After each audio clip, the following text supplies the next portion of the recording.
और पूरा गांधी परिवार संसद में पहुंच गया।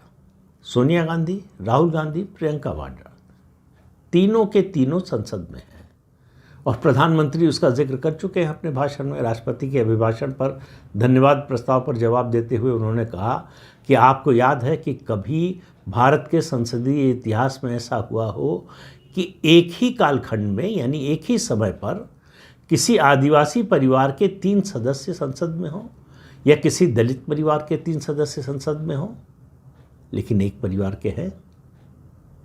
सीधा इशारा जो है गांधी परिवार की ओर था। बात केवल इतनी नहीं है कि गांधी परिवार के तीनों सदस्य संसद में पहुंच गए।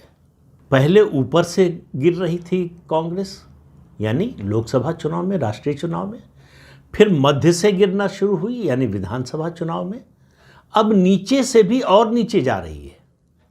2 राज्यों का जिक्र करना बड़ा ज़रूरी है। स्थानीय निकाय के चुनाव हुए हैं और 2 राज्यों का जिक्र इसलिए ज़रूरी है, ये ऐसे राज्य हैं जहां 2 ही पार्टियां हैं, बीजेपी और कांग्रेस। जी हाँ, मैं उत्तराखंड और छत्तीसगढ़ की बात कर रहा हूँ।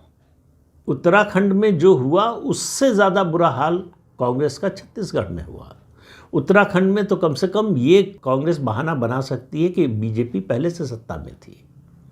हालांकि 11 में से 10 मेयर की सीटें उत्तराखंड में बीजेपी जीती है, 1 निर्दलीय को गई है, कांग्रेस को 1 भी नहीं गई है। और छत्तीसगढ़ में तो उसका पूरा सुपड़ा ही साफ हो गया। जहां पिछले 5 साल तक सत्ता में रही, जहां छत्तीसगढ़ को कांग्रेस अपने मॉडल राज्य के रूप में, मॉडल गवर्नमेंट के रूप में, गवर्नेंस के मॉडल के रूप में पेश करती थी, भूपेश बघेल जो है पोस्टर बॉय बन गए थे कांग्रेस पार्टी के, उस राज्य में स्थानीय निकाय के चुनाव में। ये बार बार याद दिलाना ज़रूरी है कि लोकसभा चुनाव को बड़ी सफलता कांग्रेस मानती है, तो लोकसभा चुनाव की सफलता के बाद, इस बड़ी सफलता के बाद, स्थानीय निकाय के चुनाव में साफ हो गई पूरी तरह से कांग्रेस पार्टी छत्तीसगढ़ में। स्थानीय निकाय के चुनाव में उसका एक भी शहर में उसका मेयर नहीं बन पाया।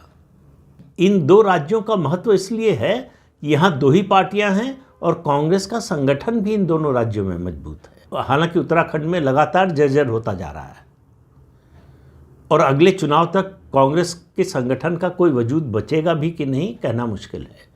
जब मैं वजूद की बात कर रहा हूँ, ये नहीं कह रहा हूँ कि कांग्रेस नाम की पार्टी ही खत्म हो जाएगी उत्तराखंड से, लेकिन उसका पॉलिटिकल रेलेवेंस बचा रहेगा कि नहीं, सवाल इसका है।